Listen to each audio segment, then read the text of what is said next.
Je vais me présenter vite fait pour ceux qui ne me connaissent pas. Après, je te laisserai te présenter et on pourra entrer dans le vif du sujet du coup. Ça va? Ça marche. Ok. Alors, pour ceux qui ne me connaissent pas, donc je suis donc Céline. Je suis éducatrice de jeunes enfants et accompagnante parentale et maman de 4 enfants en IEF. Et je crois que non, c'est bon. Je te voyais partir en live. Ah non. Ah. Voilà, bah, je vais te laisser te présenter, Aude. Oui, donc je m'appelle Aude, je suis coach en équilibre familial, je suis infirmière puéricultrice de formation et j'accompagne les mamans qui sont épuisées, débordées, qui se sentent stressées au quotidien à se retrouver en tant que femmes et à avoir des journées plus sereines avec leur enfant. Donc concrètement, les mamans me sollicitent pour des problématiques de sommeil, d'alimentation, de gestion des crises, etc. Et on va travailler en profondeur justement plus sur le fait de lâcher prise, de prendre un peu de recul par rapport à la situation et notamment aussi à l'aide forcément d'une boîte à outils qui leur permet d'avoir leurs propres solutions et petit à petit en fait d'arriver à trouver un équilibre au sein de leur famille. Et du coup, aujourd'hui, on va aussi parler de l'équilibre par rapport à nous, professionnels de la petite enfance et maman. Complètement. Parce que bah, nous aussi, on rencontre des difficultés malgré qu'on soit pro de la petite enfance. Je vais te laisser démarrer si tu veux. Et je Oui, bah pourrais c'est dire. vrai que c'est un sujet qui me tient à cœur et quand on a échangé tout de suite, on a vu que c'était finalement un sujet qui est vu de manière assez naturelle. Et personnellement, ça a été assez dur à vivre pour moi, notamment dans les premiers mois et les premières, oui, vraiment les premiers mois de ma fille. C'est vrai que moi, j'avais le souhait d'allaiter, par exemple, et tout de suite, je me suis mis une pression de fou, en fait, pour réussir mon allaitement. Parce que, en tant que puéricultrice, c'était normal, finalement, que je sache allaiter ma fille. J'avais toutes les connaissances théoriques. Il n'y avait aucune raison que j'ai besoin de quoi que ce soit ou qu'il y ait la moindre petite faille, finalement, dans mon allaitement. Sauf que c'est ça, ça s'est pas passé comme ça. J'ai eu plein de questions, j'ai eu des gros moments de doute, de pleurs évidemment, où je me suis dit que j'allais pas y arriver. J'ai même fait appel à une consultante en lactation et ça m'a beaucoup aidé. Voilà, il y avait plein de questions que j'avais et auxquelles finalement, en théorie, j'avais peut-être la réponse, mais que Mm. j'avais besoin d'entendre. Et petit à petit, en fait, j'ai intégré que c'est pas parce qu'on est professionnel de la petite enfance qu'on se comporte pareil avec notre enfant que comment on se comporte avec les enfants des autres, en fait. Il y a un grand gap. Ah, mais totalement. On a vraiment tendance à se dire que comme on a la théorie, on est censé avoir la réponse. Et en fait, oui, il y a la théorie, effectivement, quand on apprend et que nous, on met en place, mais avec d'autres enfants que les nôtres. Et du coup, on n'a pas cette dépendance affective qu'on a avec nos propres enfants. On n'a pas Mm. ce lien d'attachement de la même façon. Et c'est vrai que du coup, on a tendance à oublier, entre guillemets, tout ce qui est théorie. Et en même temps, on la connaît et on se dit, mais pourquoi j'y arrive pas? Ouais, c'est vrai que c'est le côté un peu frustrant. Je pense qu'on a tous vécu des situations où, franchement, on sait pas quoi. Enfin, moi, il y a des fois où ma fille, là, elle a 3 ans à l'heure actuelle, où elle se met en colère d'un seul coup, et franchement, je me dis, mais quoi? Qu'est-ce que j'ai fait de mal, quoi? Qu'est-ce qui se passe? Et puis après, je me dis, non, en fait, c'est juste qu'elle a 3 ans et que c'est OK, et que là, je suis juste, entre guillemets, maman. Le juste, je le mets entre guillemets, hein. Mais je suis juste maman, je suis pas professionnelle. Donc peut-être que oui, avec cette prise de recul, je pourrais donner des pistes, je pourrais rassurer les autres mamans, etc. avec leurs enfants. Mais là, je suis dans le cœur, dans le nœud du problème, et du coup, j'ai pas cette prise de recul. Et en fait, je suis maman au même titre qu'une autre maman. Hmm. Et en plus, quand ça t'arrive, tu n'es pas dans le rôle de la professionnelle, justement. Mm. Tu es dans le rôle de maman. Donc, tu fais avec ta perception du moment et avec ce que ton enfant te renvoie à ce moment-là. C'est Ouais, pas tout à fait en accord. Alors que quand tu es vraiment dans le cadre de ton travail, il y a déjà cette distance, en fait, qui te permet de répondre d'une manière différente par rapport à tes enfants. Et c'est ça qui est pas toujours facile euh, pour nous, mm. de pouvoir justement prendre ce recul. Et par rapport aux gens à l'extérieur qui se disent, bah, t'es professionnel, quoi, donc tu es censé savoir. Ouais. Oui, c'est vrai que c'est pas facile, j'ai trouvé, de jongler entre ces deux casquettes. Notamment quand il y a des modes de garde, par exemple, ou quand il y a d'autres professionnels et qu'on leur pose des questions. et ils se disent, bah, mince, finalement, effectivement, comme tu le dis, elle est professionnelle, pourquoi elle nous pose cette question-là? Elle doit le savoir, c'est un piège, enfin, qu'est-ce qui se passe? Et en fait, c'est vrai qu'on n'a pas, on jongle un petit peu entre nos deux casquettes, quoi. Ça peut paraître un petit peu schizophrénique de dire ça, mais c'est une réalité. Il y a des fois où, en fait, on se met dans le mode, je suis maman. Il y a des fois où on se met dans le mode, je suis professionnelle de la petite enfance. Et là, bah voilà, c'est autre chose. Et le switch effectivement à avoir et qui est une vraie richesse, c'est justement de se dire, bah justement, j'ai cette casquette de professionnel de la petite enfance, donc j'ai des connaissances qui me permettent, par exemple, de savoir quelles activités peuvent être adaptées bah, aux besoins de mon enfant parce que bah, il en est à tel stade de développement, que voilà, je peux répondre de telle manière ou de telle autre manière, etc. Mais c'est vrai que ça demande de le voir comme ça, et c'est pas toujours facile au quotidien. Ça, c'est une réalité. Non, c'est pas facile au quotidien parce que tu as cette espèce, pas forcément de barrière, c'est pas forcément le terme que je voudrais utiliser, mais où effectivement, quand tu es à la maison, tu enlèves cette casquette de professionnel et en même temps, elle est encore un peu là quand même. Ouais. Toi, quand il y a une situation où tu te dis, bah là, j'ai foiré, et tu le vois direct parce que tu te dis, mais c'est pas comme ça qu'il faut que tu réagisses en fait. Et tu culpabilises à ce moment en te disant, bah ouais, tu la connais la théorie, tu tombes dans le panneau quand même. Et à côté de ça, tu as ce truc de, quand ça t'arrive, tu as aussi, bah, ouais, mais je suis qu'une maman. Entre guillemets, comme tu le disais tout à l'heure, c'est pas juste. C'est, t'es qu'une maman et il y a des fois où les ressources, même si tu les as, et ben, elles te viennent pas à l'idée tout de suite, où t'as pas forcément envie de les mettre en place à ce moment-là, parce que toi-même, tu as besoin de prendre ce recul. En fait, le recul que je pense que toi aussi, tu demandes aux mamans que tu accompagnes de le prendre, bah, toi-même, des fois, tu peux pas. Parce que tu es dans cet instant présent, puis tu as tes besoins à toi aussi auxquels il faut que tu répondes. Tu as tout ce qu'il y a derrière, et ouais, tout ce qui est théorique, bah, tu l'oublies. Et je pense que il y a beaucoup de parents où c'est comme ça aussi, parce que à force d'avoir lu, à force de suivre des comptes, d'écouter des podcasts, etc., il y a beaucoup de gens qui ont justement ces outils, mais on va pas forcément les utiliser parce que bah, c'est pas forcément l'outil auquel on a envie de mettre en place là tout de suite à ce moment-là. C'est pas forcément celui auquel on pense qui va correspondre au moment présent, etc. Quoi. C'est beaucoup de choses où on se dit ah zut. Ouais, c'est vrai que moi, il y a des périodes où j'y arrive un petit peu plus et des périodes où j'y arrive moins bien. Et en fait, c'est OK, quoi. Enfin, je pense que la clé que moi j'ai trouvée et que j'arrive pas forcément au quotidien, mais en tout cas, je sais que ça fonctionne, c'est effectivement le fait de se dire c'est OK et d'accepter qu'il y a des moments où même si on a les connaissances théoriques, eh ben, on va réagir comme si on les avait pas ou qu'à moitié.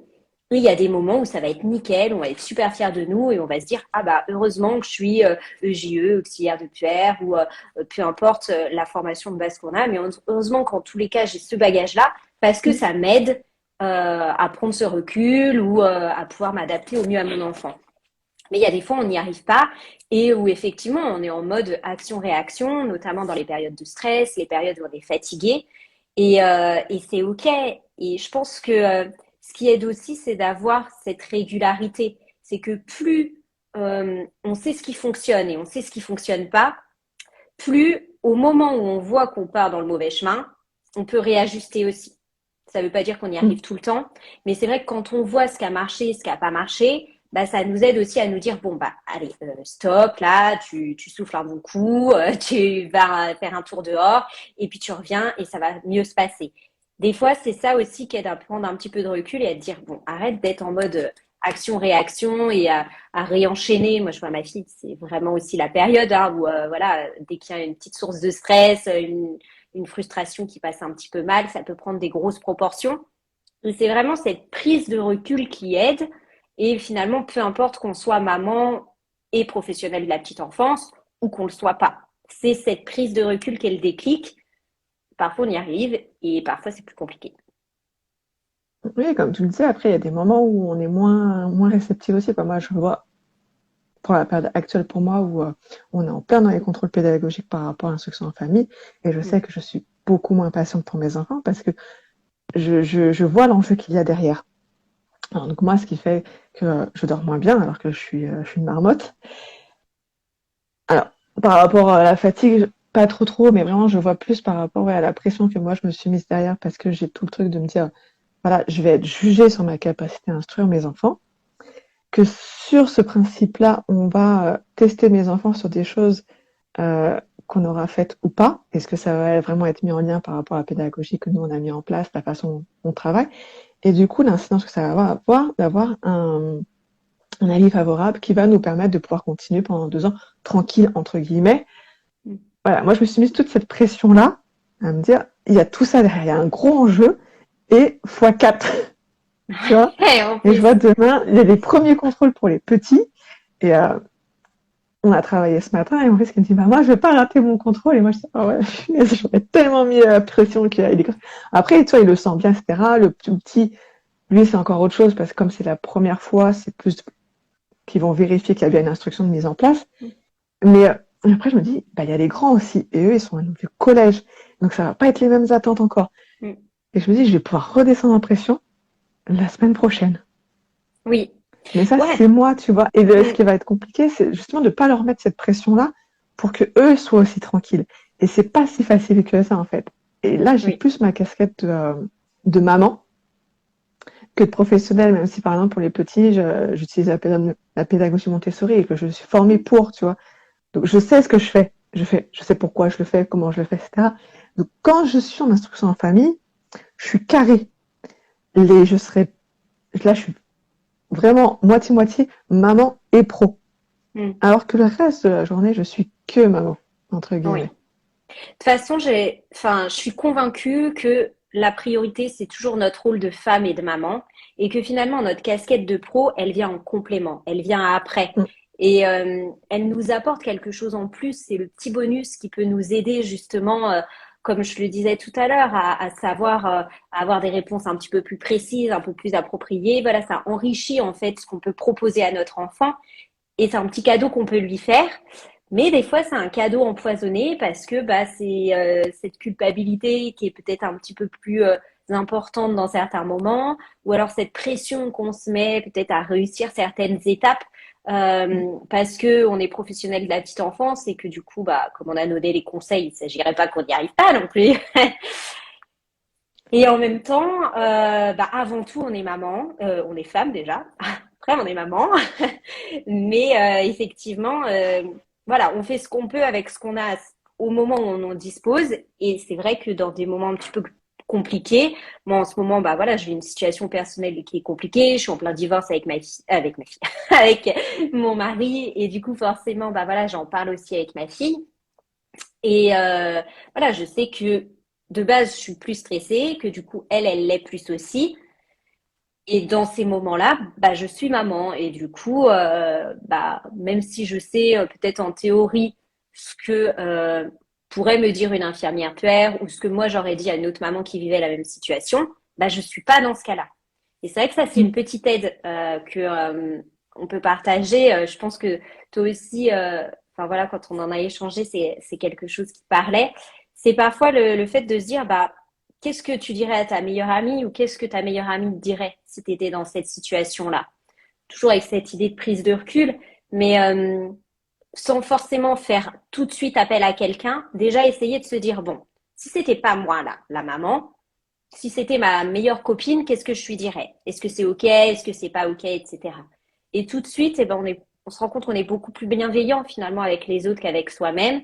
Et Mm. ça nous aide aussi à trouver des solutions, ou alors sans trouver des solutions, juste à se dire, bon, bah, c'est OK, tu n'y arrives pas, bah, c'est pas grave, ça ira mieux demain. Mais on est souvent plus bienveillante avec les autres personnes parce qu'il n'y a pas ce rapport affectif qu'on a avec nos propres Mm. enfants. Ouais. Ça renvoie vraiment, bah, ça renvoie à notre éducation, à notre la façon d'éduquer nos enfants, et qu'on n'a pas forcément, que ce soit avec des amis ou avec les mamans qu'on accompagne, où là, on n'est pas dans l'affect en fait avec ces personnes-là. Mm. Ouais. C'est vraiment de l'accompagnement, on est en dehors de la situation. Donc, si son enfant fait une crise, on va aller essayer de débloquer les besoins qui sont derrière, etc. Et on n'a pas cet affect. Alors que la maman, bah, nous les premières, hein, bah, tout l'affectif rentre en ligne de compte. Ouais. Si je fais ça comme ça, est-ce que mon enfant va quand même continuer à m'aimer? C'est une question toute bête, mais te la poses forcément à un moment quelconque. Tu, quand il y a un conflit entre nous deux, tu te dis, ouais, est-ce que je fais bien? Comment il va le ressentir? Est-ce qu'il va revenir? Comment il va revenir ça? Et ouais, ces moments-là, bah, t'as beau te dire, t'as les connaissances, etc. Elles viennent après, quoi. Ouais. Oui, oui, c'est clair, on est parfois en mode réflexe, ou alors on le sait, mais c'est entre guillemets plus fort que nous, parce qu'on a besoin de se trouver quelque chose à nous-mêmes, ou on a besoin de lâcher prise un peu avec la théorie. Ouais, c'est sûr qu'il se joue d'autres choses, et de toute façon, on peut pas lutter là-dessus, on n'est pas des robots, on n'est pas des machines, Mm. et du coup, on peut pas réagir avec nos enfants comme on le ferait, ne serait-ce qu'avec un autre enfant de notre famille. Même s'il y a un lien affectif, il sera forcément différent. Et pour nos enfants, c'est la même chose d'ailleurs. Eux, ils nous voient pas du tout en tant que professionnels, ils nous voient en tant que maman, et du coup, ils réagissent en tant que maman. Alors que quand on est par exemple dans un travail en tant que professionnel de la petite enfance et où on s'occupe entre guillemets d'autres enfants, eh bien ces enfants-là, pour eux, on n'est pas leur maman. Donc ils jouent complètement d'autres choses. C'est ce que vivent aussi les enfants, enfin les parents qui mettent leur enfant dans un mode de garde et qui disent ah bah tiens, je comprends pas, chez la nounou ou à la crèche, il dort super bien et à la maison c'est l'enfer. Bah oui, mais ils se jouent pas les mêmes choses d'un côté comme de l'autre. Donc forcément la situation est complètement différente. Et ça, on peut pas lutter, c'est la réalité. Donc faut faire avec, faut trouver des solutions ou pas, mais en tout cas, euh, c'est quelque chose à accepter, quoi. Il y a déjà le bon bah c'est comme ça en fait. On est ce qu'on est. Oui, et puis, quand tu es professionnel à la petite enfance et que tu travailles dans une structure, les règles ne sont pas les mêmes que celles que tu as mis en place chez toi. Ouais. Tu as un projet pédagogique que tu dois respecter et tu as surtout des collègues qui sont là en cas de relais. Quand tu sais Ouais, plus gérer, quand ça fait 18 fois que tu dis la même chose au même enfant et que ça continue, tu passes gentiment le relais. c'est Alors qu'à clair. la maison, quand tu es seul à la maison, bah, le relais, il n'y en a pas. Mm. Ou il n'y en a pas à ce moment-là. Tu vas peut-être le Ouais. trouver plus tard, le soir, si, quand le conjoint rentre, etc. Mais ça, c'est quelque chose aussi où, des fois, je comprends pas, c'est pourtant ton métier. Ouais, ok, mais à la maison, c'est pas mon métier, en fait. Tu vois, il y a toujours ces petits délais là. Ouais, non, je suis à la maison, là. Je suis pas éducatrice, là, à la maison. Mm. Ouais. Oui, oui, complètement. Et ça, d'ailleurs, notre grande problématique, enfin, j'en échange tous les jours et je le vis là actuellement où je suis en train de m'occuper 95% toute seule de ma fille. Je trouve ça horrible, je l'assume, hein, de devoir assumer un enfant quand on est tout seul. Parce que il y a plein de situations où on a juste besoin de prendre l'air ou d'avoir un petit temps de relais. Et ça permet à la fois à l'enfant que aux parents ou à la personne qui s'occupe de l'enfant de faire redescendre la pression et après d'être plus disponible. Et c'est vrai qu'il y a plein de cultures où bah, finalement il y a d'autres personnes, d'autres adultes qui sont avec les enfants Mm. et les enfants sont pas tout seuls, ils sont aussi avec d'autres enfants et du coup il y a une régulation qui se fait et c'est hyper enrichissant. Et c'est vrai que quand on est dans son petit noyau, quand on est tout seul à s'occuper des enfants et qu'il n'y a pas de relais, et ben c'est pas toujours facile. Après on fait comme on peut, mais c'est vrai que c'est quelque chose à savoir et à accepter et on peut pas vivre cette situation-là comme si on était entouré d'autres adultes et d'autres enfants, quoi. C'est Mm. forcément différent. Oui, et après, quand il y a le conjoint ou la conjointe, tu as aussi son propre regard, son propre vécu de parent, sa Mm. propre éducation, et, et ça se rajoute au reste. Mm. Ouais. Tu vois, nous, on n'était que deux enfants, donc on a grandi comme ça, et moi, je vois mon mari qui est fils unique, je vois une différence, déjà rien que pour ça. Je vois une différence aussi par rapport à l'écart d'âge entre mon frère et moi, on va pas forcément... Quoi, il y a cette différence entre les et moi où, d'une certaine manière, les rôles sont échangés pour certaines choses. Et des fois, je regarde mes enfants et je fais, ah ouais, mais ils ont cette relation-là, mais moi, j'avais pas cette relation-là. Tu sais, t'as aussi cette tendance à te dire ça en tant que personne. Et puis après, tu te dis, ah ouais, mais dans mes cours, c'est vrai qu'on avait vu ça, la différence d'âge, ça. Et à des fois, je me dis, mais oui, quand tu parles de schizophrénie, c'est un peu ça. Tu pars trop, tu vas trop loin dans tes délires, oui et non. Mais tu fais trop de rapprochements entre la théorie, la pratique, l'autre, Mm. etc. Il y a trop de connexions qui se font et tu vas trop loin en fait dans ta réflexion des fois. Ce qui fait que tu culpabilises de trop réfléchir. Moi, je sais pas, moi c'est un truc des fois ça me vient, je sais pas toi, mais moi des fois c'est ça et je me dis faut que j'arrête parce que ça je le sais, c'est de la théorie, la pratique c'est différent, chacun est différent, chacun son histoire, etc. Et des fois c'est compliqué. Ouais, ouais, complètement. Et c'est effectivement, oui, le fait de tout intellectualiser, et on va y arriver, on commence, de tout intellectualiser, de chercher à comprendre le monde de comportement, etc. Alors que des fois, c'est juste, bon, bah, ça se passe comme ça. Comment est-ce que je le sens là, tout de suite, de manière spontanée, comme ça? Allez, j'y vais, je fais comme je le sens. C'est écrit dans aucun bouquin, mais on s'en fiche, en fait. Et de se rendre compte que, bon, ok, parfois ça fonctionne pas, on est d'accord, et parfois ça fonctionne, bah pourquoi pas? Et tu vois, là j'ai un exemple en ce moment, ma fille, je pense qu'il y a quand même une peur derrière, mais tu vois, ça c'est la puéricultrice qui cherche à comprendre qu'est-ce qui se passe derrière. Mais elle veut s'endormir, que ce soit pour les siestes ou pour le soir, avec la lumière grande allumée et la porte ouverte. Elle nous a jamais fait ça. C'est la première fois, sur le coup, je me suis dit, bah non, il peut y avoir les chats qui rentrent, il n'y a pas de raison, etc. Puis après, je me suis dit, bon, qu'est-ce qui est le plus important? Que je ferme la porte et que du coup, elle hurle parce que elle veut pas s'endormir comme ça. Du coup, elle finit par s'endormir de fatigue, mais quand même un petit poil stressée, et moi aussi. Ou alors, je laisse la porte ouverte. Tant pis si elle entend le bruit du mixeur, de la porte ou quoi. Elle va bien finir par s'endormir quand elle sera vraiment fatiguée. Je me suis dit, bon, bah, écoute, laisse-la faire. T'as d'autres chantiers, tu verras bien. Et franchement, bah, ça marche. Et finalement, bon bah pourquoi pas. Et des fois, le fait de s'écouter un petit peu comme ça, de manière assez spontanée, bah, ça nous aide beaucoup à mettre de côté un peu ce côté. Alors, si j'essaye de comprendre, et c'est vrai que des fois, on se fait des nœuds au cerveau, quoi. Ouais. Et après, alors encore une fois pour ma part, je trouve qu'il y a aussi un travers quand tu es professionnel, c'est que tu sais que l'observation de ton enfant est importante. Mm. Et des fois, tu l'observes et tu te dis, ah, mais là, en fait, il est en train de faire un truc, c'est pas normal. Ou, non, mais là, il est en retard, c'est pas possible. Et ça, c'était un travers que j'ai eu à une époque. Quand ma fille, elle a marché, elle avait que 17 mois. Je me disais, mais c'est pas possible, elle a un retard. Mais à côté de ça, il y avait plein d'autres choses qu'elle faisait. Et je le voyais aussi, mais j'étais focalisée sur ce truc. 17 mois, mais elle marche pas, il y a un problème, j'accouche dans un mois en plus, donc c'est pas possible. Et tous ces petits trucs-là, tu vois. Après, tu avais des choses. Alors, tu as l'autre travers aussi. Comme tu es professionnel, tu dis, bon, alors par rapport à son âge, je vais lui proposer telle et telle chose. Mais en fait, ton enfant, il s'en fiche complètement à ce moment-là. Parce que c'est pas son besoin. Mais tu dis, oui, mais ça correspond à son âge, donc il faut lui proposer ça. Et ça, c'est un des travers que j'ai eu pour les quatre, hein, pourtant. J'étais au courant. Hein. Mais tu te dis, ouais, non, au bout d'un moment, il faut justement sortir de ce cadre-là. Et c'est pas Ouais. toujours évident. Oui, oui, c'est vrai, moi ça me le fait pas mal effectivement au niveau des jeux. La même chose, des fois je proposais des jeux parce que je me disais ah, bah c'est bien pédagogiquement, c'est bien, j'aime bien ce type d'activité.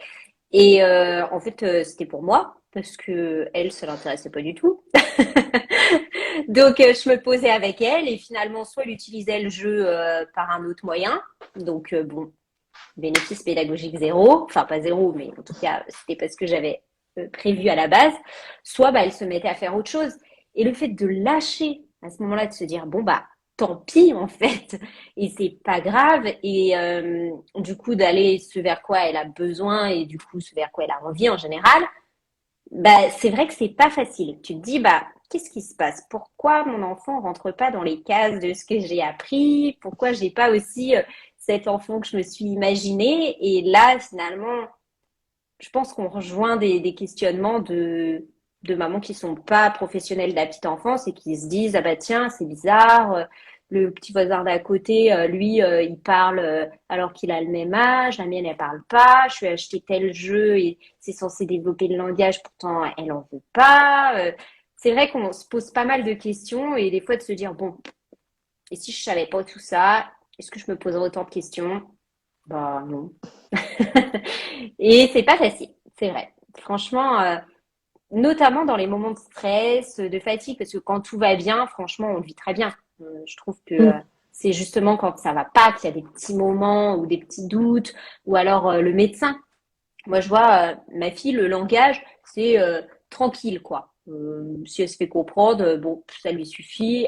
Articuler, c'est trop fatigant pour elle. Ce qui fait qu'à chaque fois qu'on va voir le médecin pour les visites, c'est là, bon, forcément, avec le médecin, je n'ai pas forcément la même vision des choses sur tout, mais bon, ça m'appartient. Mais du coup, des fois, bah, les dernières fois, elle me dit, bon, alors, l'été,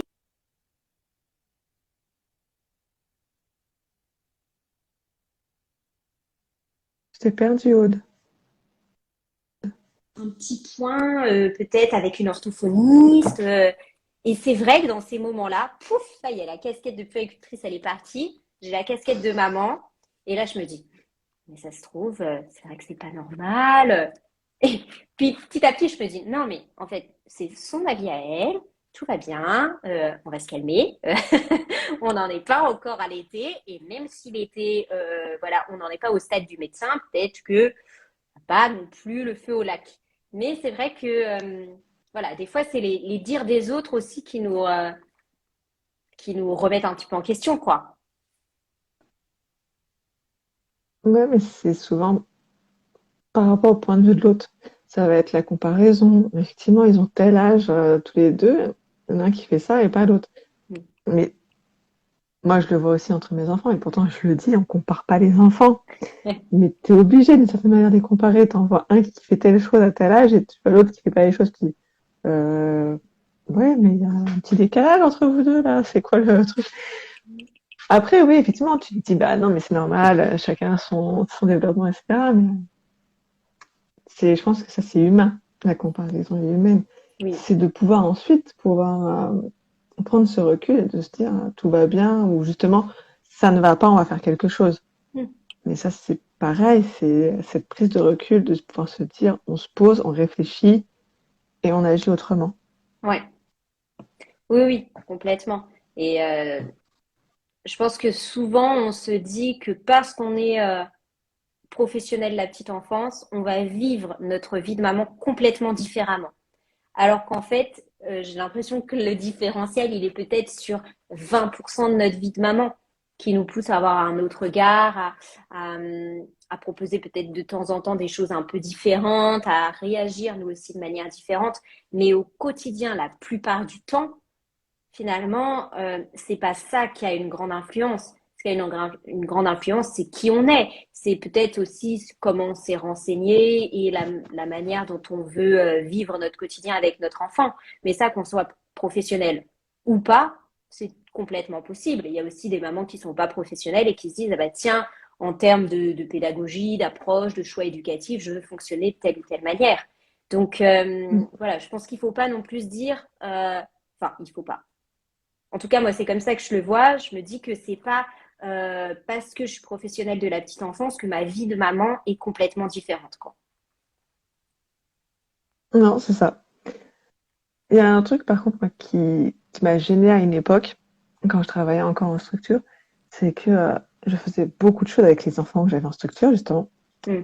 Les activités, les chansons, les histoires, etc. Et le soir, j'étais tellement fatiguée de mes journées que je faisais pas ça avec mes enfants, tu vois. Et j'ai eu une période de culpabilisation en me disant, je fais des choses avec des enfants qui sont pas les miens et je fais pas avec mes propres enfants. Toi, tout ce qui était pâte à modeler, peinture, je faisais ça 5 jours sur 7, pas toute la journée, mais presque, et j'en pouvais plus, tu vois. Et de me dire, oh, faut que je remette ça à la maison avec les miens, mais c'est juste pas possible. Et j'ai eu cette culpabilisation-là, tu vois, à un moment, à me dire, mais Céline, tu fais des choses avec les autres, tu devrais le faire avec les tiens. Tu vois. Alors, à un moment, donc je faisais pas. À un autre moment, bah, je me suis forcée à le faire et ça me gonflait. Concrètement, ça me gonflait. Et bah, je me suis dit, au bout d'un moment, je me suis dit, mais je sais pas combien de temps ça a duré quand même, hein, mais à un moment, je me suis dit, ouais, non, stop, en fait. Euh, ouais, je fais des choses avec les enfants des autres, mais je suis payée pour. Et en tant que maman, je suis pas payée pour. Et donc, il faut, moi, j'y prenne du plaisir, parce que si je prends pas de plaisir, mes enfants, ils vont le ressentir. Et ça les intéressera pas. Ou alors, ça va déborder, ça va partir en cacahuète, etc. Donc, tu vois, il y a cette pression aussi. Euh, et je le vois des fois sur Internet, sur les réseaux sociaux, avec les mamans qui font plein d'activités, etc. Ouais, mais l'activité en soi, elle a duré combien de temps pour la photo Mm. et combien de temps ça a duré avant pour tout préparer, pour tout installer et pour tout ranger après, tout nettoyer. Tout. Et Oui, encore une fois, c'est cette prise de recul de pouvoir se dire qu'est-ce qui me fait plaisir, à quel besoin je réponds par rapport à moi et à quel besoin je réponds par rapport à mes enfants. Ton enfant, peut-être qu'il prend beaucoup de plaisir à cette activité-là que ça répond à son besoin du moment, mais en même temps, tu le ferais pas. Est-ce que vraiment ce serait si gênant que ça? Ou tu le oui. ferais différemment? Ouais. Oui, oui, c'est sûr. Enfin, je te rejoins à 2000%. Moi aussi, enfin, franchement, la peinture, par exemple, c'est une activité que je déteste. Et du coup, j'ai pas envie de le faire à la maison. Et c'est vrai que oui, forcément, en crèche, on a aussi d'autres moyens. On est plusieurs Mm. aussi. Et puis, le temps est pas le même. On n'a pas les choses de la maison qui nous attendent. Ils jouent pas aussi les mêmes choses. Et puis c'est vrai que parfois on se dit, oh tiens, j'ai trouvé telle activité sur les réseaux, j'ai envie de le faire, ça a l'air top et tout. Mais évidemment que au moment où la nana elle a posté cette photo-là, c'était le moment idéal de l'activité. Et elle a pas posté juste après, en fait, il y en avait de partout. Elle a pas posté le temps, effectivement, comme tu disais, que ça lui a pris. Et tout le reste de la journée, où finalement, elle a pas fait d'activité. Donc, Mm. en soi, on fait ce qu'on peut et c'est vrai que ça ne change pas leur quotidien. Et peut-être que ces activités-là, ils les feront ailleurs ou à un autre moment, ou ils les feront pas. Et c'est pas grave parce qu'ils vont en faire d'autres. Et ouais, c'est vrai qu'on se met. Enfin, moi aussi, je me suis mis la pression comme ça sur des activités. Et maintenant, bah, si j'aime pas, je lui dis. Franchement, j'aime pas les dinosaures, par exemple. Je déteste les dinosaures. Donc, des fois, dans des jeux avec des petites figurines qu'elle emprunte, il y a des dinosaures. Faut pas me demander de les approcher, d'y toucher, de les manipuler ou quoi. Je n'aime pas ça. Et je lui dis, bah, écoute, ma maman n'aime pas les dinosaures. Bah, c'est ok, en fait. On peut pas tout aimer, on peut pas tout être aussi lisse que ça. Il y a forcément des choses qu'on aime bien, des choses qu'on n'aime pas faire. Et bah, notre enfant, c'est pareil. Hein. Donc voilà, moi je trouve que c'est pas gênant aussi de lui montrer ça. Et ça l'aide aussi à mieux nous connaître. Oui, et puis après, il y a toujours d'autres moyens. Comme moi, je vois, on a pris un abonnement à une box sur les arts. Mm. Je l'ai pris aussi par rapport à l'instruction en famille. Mais tu vois, ça m'évite tellement ça m'enlève de la charge mentale, tu vois. En fait, la box, elle arrive, il y a le matériel qui est déjà dedans. Bon, alors moi, j'en ai 4, donc il n'y a jamais assez de matériel, mais je rajoute, c'est pas grave, tu vois. Mm. Quand je la reçois, je l'ouvre, je vois s'il y a des choses à racheter ou pas. Mm. Mais t'as pas cette charge mentale, il y a une fiche qui te dit exactement ce qu'il faut faire. Je sais très bien, pour mes grands, du coup, ça ira très bien dans le dossier pédagogique, ça fera très joli. Et mes petits, ils s'éclatent, même s'ils font pas la même chose, c'est pas grave. Le matériel il est le même, il est sur la table. Je vois, on avait fait une box, il y avait Picasso dedans. Et alors, je me rappelle plus exactement ce qu'il fallait faire, mais je me rappelle, j'avais pris une grande feuille et puis j'aurais dit, bah, tu te mets contre le mur, je fais ton profil et après tu te débrouilles avec ça. Ouais, ils se sont débrouillés, mais d'une façon, j'ai rien eu à faire en fait. Mm. Et c'était pas que le truc de la boxe, c'est que comme tout était là, j'avais découpé tous les petits éléments, tu vois, il y avait des bouches, des yeux, etc. Ils ont colorié leur visage, ils sont collés comme ils voulaient, et ils se sont éclatés comme ça a duré, je sais pas, au moins 1 heure, où bah, ils ont fait leur petit truc tranquillou, leur tambouille, et moi j'ai rien fait à côté. Mm. Je les ai juste regardés en fait. Tu vois, je me suis dit, ça c'est un bon moment. Ouais. Il se passe rien de particulier entre guillemets, mais je voyais, et puis ils discutaient entre eux. Ah tiens, bah attends, moi je veux cet œil-là, je veux coller celui-là. Ah, tu veux le rouge, bah tiens. Tu vois, il y avait tous ces échanges-là. Et je me suis dit, mais voilà, ça c'est un bon moment pour moi, où Mm. il y a pas de pression, même si je sais que ça va me servir pour autre chose après. Ils se sont fait plaisir, ça répondait à leur moment. Voilà, ça m'a suffi, ça leur a suffi, et c'est très bien comme ça. Et je me dis, voilà, c'est un temps. Tu vois, quand on dit oui, il faut accorder du temps de qualité avec son enfant, ça c'est une notion qui me gêne personnellement parce que qu'est-ce qu'on met derrière la qualité? C'est quoi cette qualité? C'est combien de temps de qualité? Tu vois, je me rappelle, j'en avais parlé il y a un certain temps. Je m'étais fait coacher. C'était une question que j'avais déjà à ce moment-là et je n'y ai toujours pas répondu, tu vois. Mm. Qu'est-ce que c'est ce temps de qualité? Est-ce que vraiment, si je passe 5 minutes avec mon enfant le soir pour raconter une histoire, est-ce que ça, c'est un temps de qualité? C'est un temps de qualité pour qui? Pour moi, pour mon enfant, pour nous deux? Est-ce que j'ai pris du plaisir? Est-ce que lui a pris du plaisir? Tu vois, voilà, la notion de qualité me gêne personnellement, comme la notion de quantité. J'ai vu des posts Instagram. Oui, il faut passer 10 minutes par jour avec son enfant. Mais, hein? Quoi? Alors je dis tout de suite, oui, il faut passer 10 minutes avec chacun de ses enfants quand on a plusieurs. Donc ça veut dire que tu mets ton minuteur et puis ting, ça sonne, tu passes à un autre enfant. Tu vois, je me suis vraiment posé la question. Alors, Mm. je me suis retenue de mettre un commentaire parce que je me suis dit, je suis pas sûre d'être super bienveillante dans ma réponse. Je me suis Mm. dit, mais on est sur quoi là? Ça veut Ouais. dire que si tu passes pas 10 minutes avec chacun de tes enfants, t'es une mauvaise maman? Qu'est-ce que Oui, je tu fais pense que pendant ces 10? Ouais, je sais pas.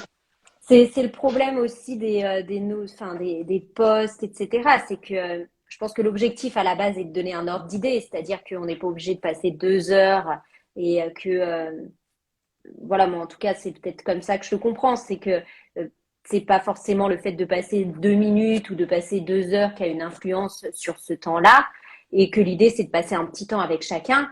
Mais après, il y a des jours où c'est plus compliqué, où tu vas passer un temps qu'avec un enfant, des jours où tu vas passer avec aucun parce que tu auras un rendez-vous, des jours où ça va être 10 minutes, des jours où ça va être une demi-heure, enfin, et en soi, on s'en fiche. Mais Mm. ouais, je trouve que c'est un peu le danger, c'est de prendre les choses effectivement au pied de la lettre et de se dire, ouh là là, bah, on m'a dit qu'il fallait que je passe 10 minutes, du coup, j'ai passé que 8 minutes et du coup, le raccourci, je suis une mauvaise maman, quoi.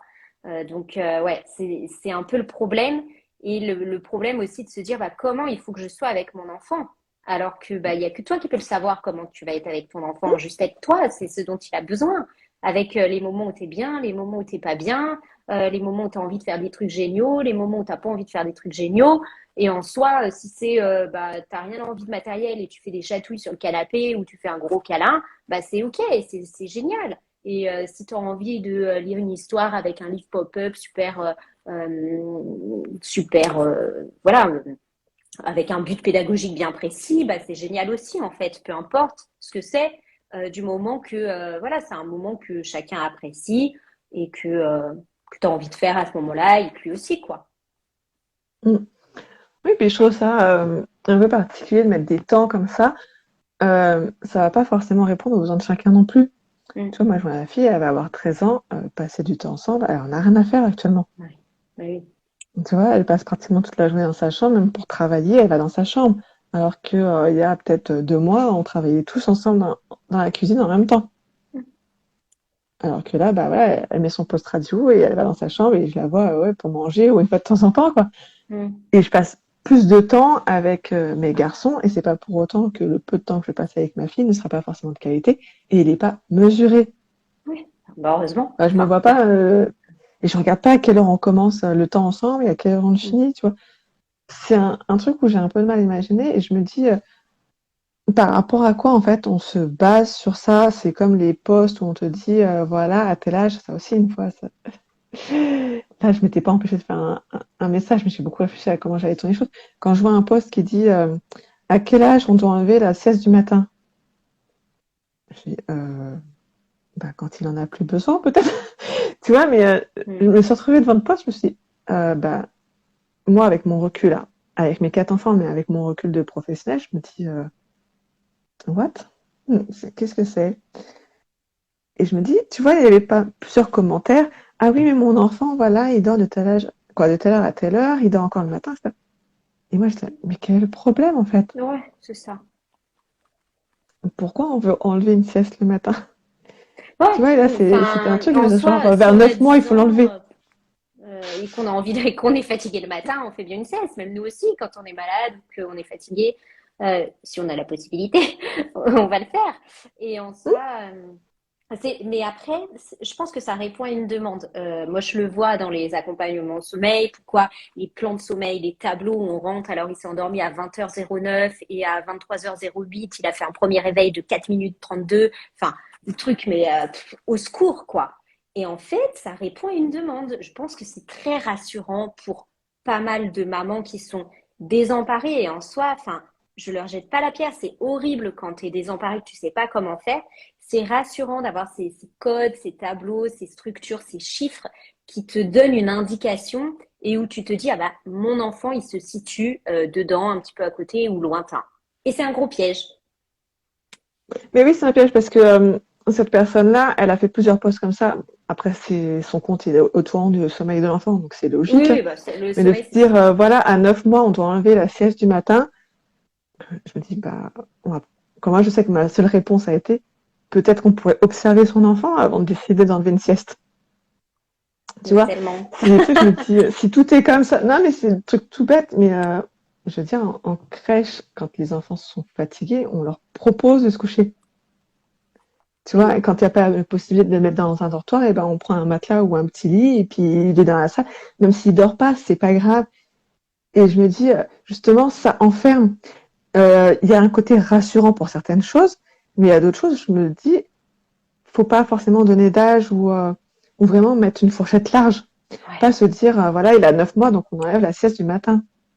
Oui. Ouais, Ouais, moi alors là, j'aime pour bien moi, les c'était très fourchettes larges, réducteur. quoi. Quand vraiment les parents insistent pour avoir une notion, est-ce que c'est normal, par exemple, s'il mange encore la nuit ou s'il fait 2 siestes, 3 siestes, ou que sais-je, etc.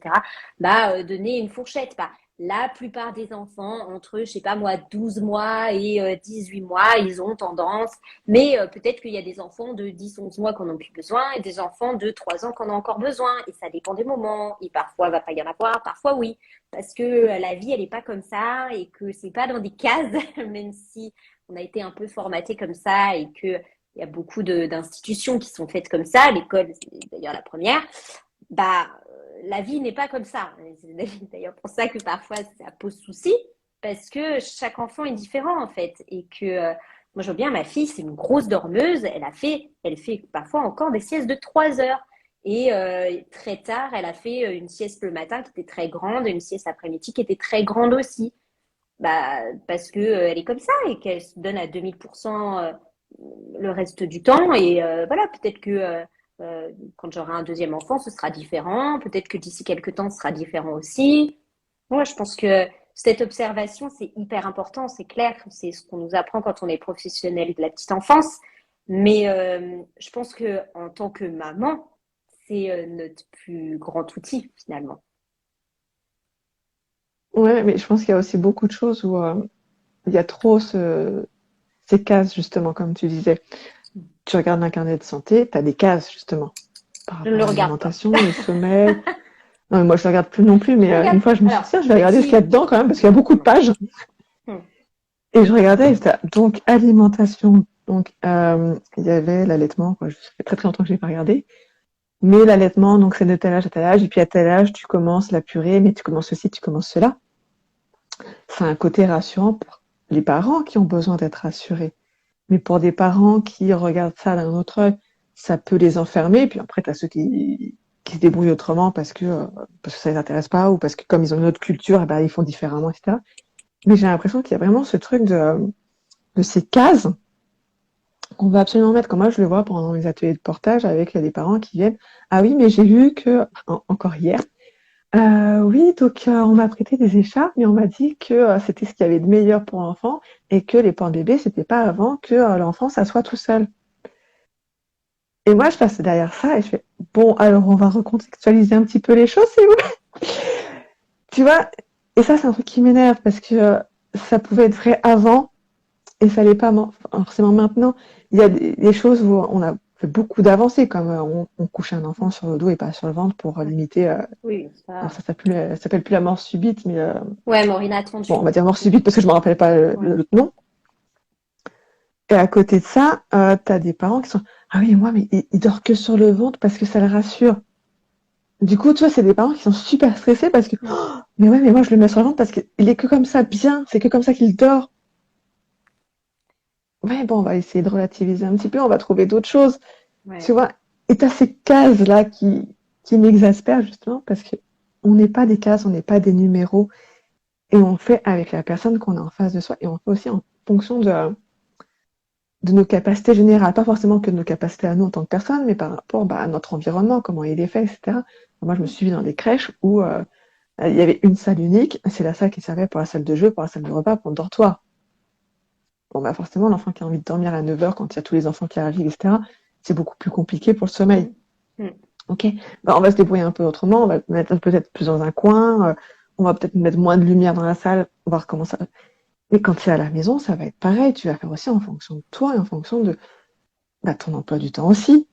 Ouais, Je veux dire, celui qui part bien à sûr. 7h30 le matin et qui revient qu'à 19h, les possibilités elles vont pas être les mêmes non plus. Bah oui. Et c'est toutes ces petites choses-là qui me gênent quand on trouve des posts, que ce soit sur Instagram, sur les réseaux sociaux, n'importe, très normés. Mm. Ouais, mais tu vois, c'est un truc, je me dis, tu vois, il y a pas longtemps, j'ai eu une maman qui est venue me voir et qui me dit, oui, j'ai un problème avec le sommeil de ma fille, en plus je suis enceinte, je vais bientôt accoucher, avec le papa ça se passe pas bien, etc. Il a fallu décortiquer. Mais en fait, tu vois, il y avait le truc de, oui, mais c'est important que je mange avec elle, mais moi, j'ai pas faim à 19h. Mm. Ok, à ce moment-là, il faut trouver ce qui vous correspond à vous, quoi. Est-ce que si c'est vraiment important de manger ensemble, est-ce que le repas à 19h, c'est essentiel par rapport à votre enfant ou pas? Tu vois, et t'avais ce truc-là. Ah oui, mais mon mari, il a envie de regarder la télé, donc du coup, on regarde, et puis notre fille, après, elle veut pas aller se coucher. Mm. Bon, alors, est-ce qu'on peut décaler l'heure du sommeil, le mettre plus tôt, ou la télé plus tard, ou pas de télé pendant le repas? Trouver quelque chose qui vous correspond à vous, en fait. Il y a Mais des oui, choses où je ne vais pas pouvoir répondre pour vous, c'est vous qui allez voir votre fonctionnement ouais, en tant que complètement. parent, en tant que couple, en tant que famille. Et il y a des choses, tu vois, moi, ça me gêne de trouver justement ces âges super précis. Oui, oui, Quand oui, on que ce donne soit ces une marge, manières oui, de ça va, mais faire.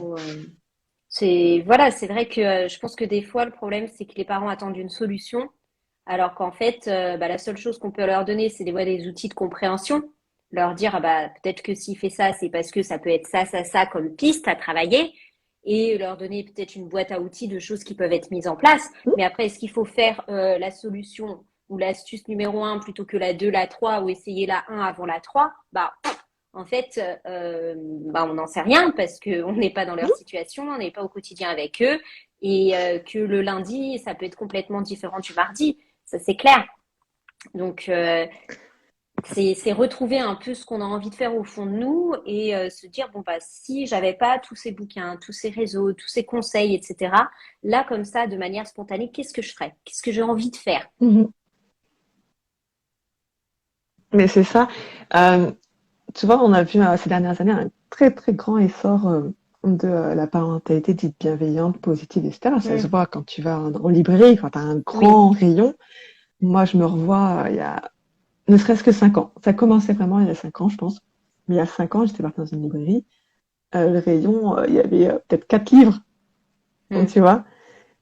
Et quand tu vois maintenant, tu te retrouves devant le rayon et tu es là. Parce que moi-même, j'y vais des fois, hein.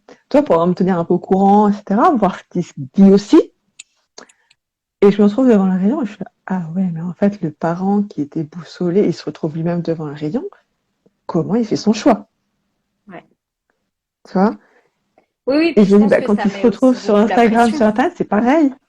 Mm. Oui, Oui, oui, parce oui, et que, puis tu vas enfin, trouver des informations différentes aussi. bah, c'est ça. Il y a tous les discours et en même temps, bien souvent, tu essayes des trucs et manque de peau, ça fonctionne pas avec ton enfant, quoi. Et oui, Oui, et parce que puis, ce qui va convenir, c'est ce que tu fais toi avec qui t'es et pas ce qu'on t'a conseillé dans le bouquin A ou dans le bouquin B. Et que ce soit la mm, pédagogie de machin ou la pédagogie de bidule, les personnes est plus à même de savoir comment faire avec son enfant que le parent. Donc après, qu'on essaye d'être bienveillant, etc. Mais bien évidemment, mais pas dans le but de se mettre la pression en se disant, ouh là là, il faut que je dise telle phrase parce que tel auteur bien connu m'a dit que quand l'enfant réagissait comme ça, il fallait que je dise telle phrase. Bah, lâchons-nous la grappe un peu. c'est ça. Mais alors là, il y a deux choses qui me viennent en tête qui n'ont pas vraiment de rapport, et en même temps, si. Tu as cet effet de mode aussi. Mm. Je vais essayer de couper ça en deux pour pas me perdre. Tu as l'effet de mode Montessori, par exemple, où tu as tous les Oui. parents qui faisaient le lit cabane. Alors déjà, il n'y a pas de lit cabane en Montessori. Ça, c'est un truc marketing. Mais tu avais ce lit au sol. Mm. Et je voyais des gens qui disaient, oui, mais mon enfant se relève. En fait, c'est le but, c'est que ton enfant soit autonome par rapport à Mm. son sommeil. Donc, qu'il se relève, c'est logique. Il y a Ouais, un c'est accompagnement normal. à faire avec ça, en fait. C'est pas juste je mets un lit au sol. C'est très joli, le lit cabane avec les petites Mm. guirlandes, les familles, machin. Mais si tu sais pas pourquoi tu veux le mettre en place, ça sert à rien. C'est juste pour faire de la pédagogie Montessori pour faire la pédagogie Montessori, il n'y a aucun intérêt. Et l'autre chose qui me vient en tête, c'est, alors, je dirais bien 15-20 ans, peut-être plus, j'en sais trop rien. J'ai pas trop la mémoire des chiffres. Marcel Ruffo, c'était une pointure. Ouais. Tu le lis maintenant, tu te dis, mais c'est possible de dire des âneries pareilles, Ouais. tu vois? Et pourtant, il est encore très reconnu. Oui. Et c'est ça où tu vas te retrouver aussi avec des propos contradictoires et le parent qui se retrouve déboussolé. Bon, bah lui, c'est une pointure, donc je vais l'écouter. Elle, bah, je la connais pas. En plus, son livre vient de sortir. Qu'est-ce qui me dit que c'est bon? Tu vois, en fait, j'ai l'impression que trop d'informations tue l'information d'une certaine manière. Ouais. Et c'est un facteur supplémentaire au fait qu'il y ait de plus en plus de demandes aussi et que les parents sont en demande de faits très précis et que certains s'engouffrent dedans. Et pour moi, ça, c'est le truc qui dangereux, c'est peut-être un terme un peu fort, où je me dis, on part des fondamentaux en fait. On les Oui. oublie, nos fondamentaux. Ton Ouais. enfant, il est fatigué, et ben, il va se coucher, quoi. Dodo. Ouais. Mm. Mais tu Tu vois, vois? on touche du doigt le déclic que j'ai eu là il y a quelques semaines de me dire stop, je vais arrêter de me coller l'étiquette sommeil parce que finalement, ce qu'attendent les mamans, c'est pas ce que je leur donne. Et je leur donne autre chose. Je leur donne pas des plans de sommeil, des solutions toutes faites pour résoudre les problématiques de sommeil qu'elles rencontrent avec leur enfant. Moi, je les aide vraiment à trouver ce qui leur correspond. Et en soi, euh, peu importe ce que c'est. Mais effectivement, il y a beaucoup de mamans qui me disaient, bah moi, je veux que mon enfant, il dorme comme ci, il dorme comme ça, etc. Et finalement, je creusais, bah, c'était pas vrai, c'était pas ce qu'elles voulaient, mais c'était ce qu'on leur avait dit qui était bon pour leur enfant, ou ce qui était bon pour elles, ou ce que leur conjoint voulait, mais pas elle, etc. Et finalement, c'était, bah, qu'est-ce que vraiment au fond de toi tu as envie? Est-ce que c'est le bon moment? Qu'est-ce que tu penses qui est bon pour ton enfant? Comment est-ce que tu le sens là? Bah, peut-être qu'il faut se laisser du temps, etc. Et finalement, on Mmh. n'était même plus dans le sommeil. Et effectivement, à force d'être dans les groupes Facebook, de suivre aussi pas mal de consultantes en sommeil, de fées, dodo, dormir bien, et je te passe les meilleurs. Mais c'était tellement pas mes valeurs que ça me rendait dingue. Et en fait, j'avais pas envie d'interagir avec elle. J'avais pas envie de rentrer dans ce système-là qui me correspond pas, que je me suis sentie complètement désalignée.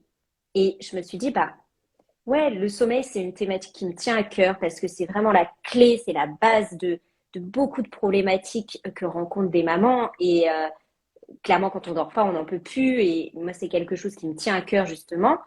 Mais ça va au-delà de ça. Et je pense que c'est aussi cette question de se dire c'est quoi mes valeurs, c'est quoi ce que je veux pour mon enfant Mmh.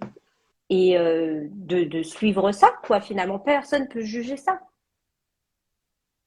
Beh, c'est ça et j'ai l'impression que des fois, effectivement, on attend, que qu'on donne vraiment des outils. Il faut faire comme ça, comme ça, comme ça. Alors, moi, je sais que, bon, là, c'était qu'un appel découverte et je sais pas si à un moment, on va vouloir aller plus loin. À la fin, elle m'a dit qu'elle attendait pas autant de choses d'un appel découverte et que j'allais répondre à beaucoup de choses. Mais en même temps, je me dis, est-ce que elle, c'est vraiment ça qu'elle attendait, tu vois? Parce que du coup, moi, j'ai posé beaucoup de questions sur comment elle faisait les choses, comment le papa faisait les choses, etc. Elle me dit, oui, alors on a essayé les histoires, mais ça marche pas. On a essayé les berceuses, mais ça marche pas. Là, on va essayer la méditation. Ça, c'est peut-être pas ça qui lui correspond. Il y a des enfants qui ont besoin de se défouler entre Ouais. la fin du repas et l'heure d'aller au lit. Je dis, qu'est-ce que vous avez mis en place quand vous avez mis ça? Ok, bah j'ai fait ça. Oui. Et vous me dites que votre mari, ça marche pas, c'est dur. Non, mais comment il fait? Et là, tu apprends qu'en fait, la maman, ça la stresse. Parce qu'elle a envie de retourner avec son mari. Mais qu'elle ne peut pas prendre sa fille avec elle sur le canapé à regarder la télé. En soi, c'est quoi votre problème derrière? Qu'est-ce qui est gênant dans le fait qu'elle soit avec vous dans le canapé? Est-ce que c'est plus intéressant pour vous qu'elle s'entende? C'est tout bête, mais pendant un certain temps, elle s'endort, je sais pas, on va peut-être dire 1 ou 2 semaines, avec vous sur le canapé à 21h. Ou est-ce que c'est de rester avec elle que vous n'en pouvez plus au risque de vous fâcher, de faire quelque chose que vous ne voulez pas, jusqu'à 23h passées? Mm. Je laisse, c'est vous qui voyez ça, les choses, je vais pas pouvoir répondre pour vous. Ça. Le truc du sommeil, moi, c'est quelque chose que j'ai vu avec ma première, où elle a eu une période, j'étais enceinte, donc forcément, il y a eu une répercussion et c'était sur le sommeil pour elle, où j'ai passé du temps avec elle dans son lit, après j'étais par terre, après j'étais un petit peu plus dans la chambre, et puis j'ai fini dans le couloir avec la lumière. Un jour, je me dis non, là je peux pas, en fait, je peux plus, je suis fatiguée, j'en ai marre de passer 2 heures avec toi dans la chambre, que dès que je bouge, tu te réveilles, et ben ça s'est arrêté comme ça. C'est tout bête, mais ce jour-là, je lui ai dit stop, moi je peux plus, je m'en vais, je suis fatiguée. Et ben j'ai plus eu besoin d'y aller. Et après, Ouais. je couchais ma fille. Ah ouais, mais ça a passé plusieurs semaines, effectivement, j'étais crevée. Mais j'ai pris ce temps d'accompagnement et au bout d'un moment, je me suis dit stop, parce que moi, j'ai aussi besoin de me reposer. Mais c'est ça après, c'est voir toi tes besoins. Ok, c'est bien de voir le besoin de ton enfant, on est à fond dedans, mais au bout d'un moment, il faut aussi penser à nos propres besoins. Si tu réponds pas à tes propres besoins, à un moment, tu vas déraper. Ouais, ça fonctionne pas. Et après, les enfants, ils le comprennent. Tu vois, ce matin, donc j'étais toute seule avec ma fille et j'avais un rendez-vous en visio à 9 heures. Sur le coup, je me suis dit, ouh là là, j'espère que ça va bien se passer, qu'elle va pas venir devant l'écran, etc. Et finalement, je lui ai expliqué. Et ben, à ma grande surprise, elle a compris, elle a vu que j'étais pas disponible. Elle sait que je veux pas qu'elle regarde l'écran d'ordinateur. Bah, elle est sortie de mon bureau, elle a fermé la porte, elle est partie jouer toute seule. Et là, je me suis dit, bah super en fait, elle a compris. Et effectivement, au bout d'un moment, elle est revenue, etc. Et ben, c'était OK en fait. Mais je pense que quand nos enfants comprennent qu'il y a des choses qui sont possibles, il y a des choses qui sont pas possibles, que nous, on a besoin aussi d'avoir notre espace, bah, ça leur apprend que eux aussi peuvent avoir leur espace. Et la meilleure chose qu'on puisse faire, c'est justement de leur montrer l'exemple. C'est que nous aussi, il y a des choses qu'on aime, des choses qu'on n'aime pas, des moments parfois on est bien, des moments on n'est pas bien, des moments où on est en colère et où on crie un petit peu parce que bah, ça fait partie de la vie, même si on n'a pas envie. Des moments où on s'excuse parce qu'on est allé trop loin et que bah, on regrette un peu ce qu'on a dit. Parce que c'est ça qui fait qu'on est humain et qu'on n'est pas le professionnel modèle ou l'adulte modèle, parce que ça n'existe pas. Comme l'enfant modèle n'existe pas et qu'il y a toujours des moments où on se dit bah mince, j'ai fait ça, ça, ça, ça, ça, et manque de peau, ça fonctionne pas, quoi. Mhm. Et en même temps, j'ai envie de dire, quand toi-même tu ne montres jamais tes besoins ni tes émotions, tout ce qui va avec, qu'est-ce que tu renvoies à ton enfant? Ça, lui, il va pas apprendre que les autres personnes ont aussi des émotions, qu'ils ont aussi des besoins, qu'eux aussi ils peuvent être fatigués, etc. Donc, de renvoyer une image lisse de je vais toujours bien, ton enfant, il va pas comprendre le jour où ça va péter un câble, en fait. Ouais, Il va pas complètement. forcément comprendre justement qu'il n'y ait pas toutes ces émotions. Il va, quoi, sans vouloir faire de la psychologie, là, je me dis, mais un enfant qui se retrouve avec un parent qui va toujours bien, euh, comment lui va apprendre à accueillir ses propres émotions, ses propres besoins, et pareil pour les autres, comment il va comprendre que les autres ne réagissent pas comme lui, tu vois. C'est Ouais. un ensemble de choses. Et tout à l'heure, tu parlais de valeurs, ça rentre tellement en ligne de compte. Alors, des fois, j'ai l'impression qu'avec cette volonté de parentalité bienveillante, on oublie nos propres valeurs, nos propres... Ouais, encore une fois, nos propres besoins. Je me rappelle, la maman elle me disait, oui, j'ai un escalier. Et elle commence à me dire des choses. Je fais, mais en fait, vous n'avez pas besoin de vous justifier. Vous n'acceptez pas que votre enfant aille dans les escaliers parce que vous estimez ça dangereux. Point. Ouais, c'est Il y a d'autres ça. parents qui vont laisser l'accès parce que justement, leur enfant, ils ont envie qu'il développe son autonomie, sa peur du risque, qu'il va le gérer lui-même, etc. Vous n'avez pas à le justifier non plus. Ouais, c'est le gros piège de la pédagogie bienveillante, c'est que effectivement on se dit oh là là, faut que j'explique, etc. Oui, expliquer le pourquoi, mais après argumenter, ça veut pas dire se justifier.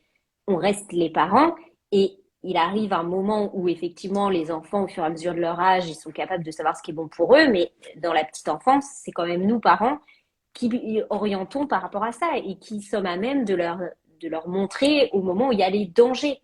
Et ça, c'est quelque chose qui nous appartient. C'est nous qui posons le cadre en tant que parents.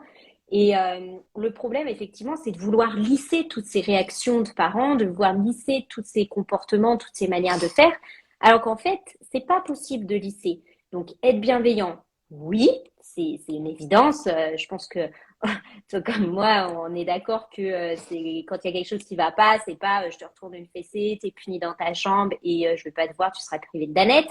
On n'en est pas là. Mais il y a un juste milieu, entre guillemets, à trouver. Et le juste milieu, bah, c'est le tien. Voilà, sur le curseur, peu importe que tu sois dessus ou ailleurs, quoi. Mais c'est ça. Mais c'est le gros piège, quoi. Moi, on parlait d'outils tout à l'heure, et je sais que moi, je suis animatrice à l'atelier Faber et Maslich, Mm.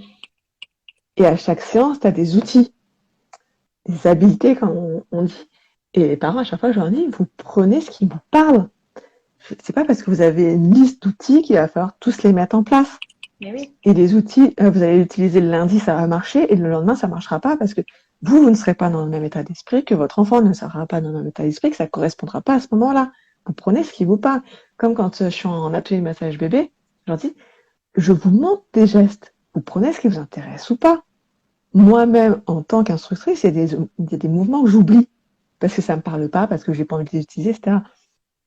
Et ben c'est pareil pour tout en fait. Vous prenez ce qui vous correspond à vous en tant que parent, ce qui correspond à votre situation familiale aussi. Tu peux pas demander à une maman de famille nombreuse de faire la même chose qu'une maman avec un seul enfant, parce que tu Bah peux pas oui, te dédoubler. Il y a évidemment. des choses que tu pourras pas faire de la même façon. Et c'est tout un tas de choses. T'as l'impression que c'est pas forcément pris en compte, ou je sais pas, ou c'est moi qui a un regard biaisé justement parce que je suis maman de famille nombreuse et parce que je suis pro de la petite enfance. C'est forcément biaisé. Mais il y a des choses, des fois je me dis, on oublie de faire preuve de bon sens pour certaines choses en fait. Je te On rejoins à oublie de 2000%. s'écouter.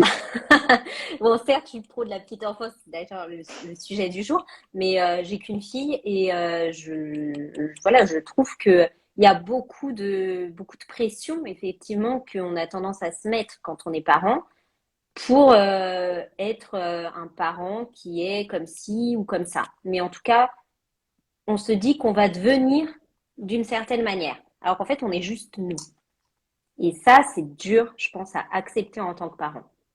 C'est vraiment un travail de base à faire ou justement ne rien faire et c'est difficile. Je pense que parfois, c'est un peu ça le petit point sur lequel on peut appuyer et laisser après le parent cheminer par rapport à ça. Mais ouais, moi, c'est vraiment ce que j'ai décrypté dans les mamans que j'accompagne et dans les appels découvertes que je fais. C'est vraiment ça à la base. Mm. Ben, on est à plus d'une heure déjà. On a beaucoup parlé. Ouais. Je vais te laisser faire le mot de la fin si tu veux.